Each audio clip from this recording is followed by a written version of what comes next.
রিসর্টে ঘুরতে আসা ৮ তরুণকে আটকের পর অসামাজিক কার্যকলাপের অভিযোগ এনে কাজী ডেকে বিয়ে পড়িয়ে দিয়েছেন স্থানীয় লোকজন। এ সময় রিসর্টের একটি অংশে অগ্নিসংযোগ করা হয়। ১৯ জানুয়ারি দুপুরে মংলাবাজার থানা এলাকার রিজেন্ট পার্ক রিসোর্টে এ ঘটনা ঘটে।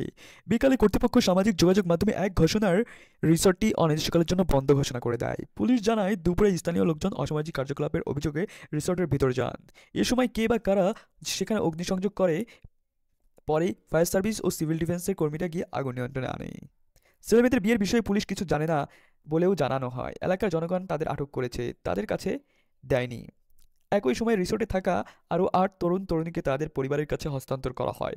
আর তরুণীর বিয়ে পড়িয়েছেন কাজী আব্দুল আওয়াল।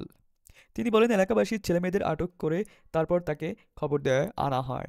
এরপর এলাকাবাসীর উপস্থিতিতে ৪ ছেলে ও ৪ মেয়ের বিয়ে পড়ানো হয়। এর মধ্যে ৩টি বিয়ের দেনমোহর ১০ লক্ষ টাকা, একটি দেনমোহর ১২ লক্ষ টাকা ধার্য করা হয়। এ সময় এই ছেলেমেয়েগুলো সিলেটের বিভিন্ন এলাকার বাসিন্দা বলে জানা গেছে। আর স্থানীয়দের অভিযোগ, রিসোর্টের কক্ষ ভাড়া নিয়ে নানা অসামাজিক কাজ হয়। এটি জানতে পেরে দুপুরে তারা সেখানে হানা দেয়। খবর পেয়ে সেখানে যায় থানা পুলিশ। এরপর এলাকার মুরব্বীরা তাদের অভিভাবকদের খবর দেয়। পরে ৮ তরুণীর বিয়ে পড়ানো হয়।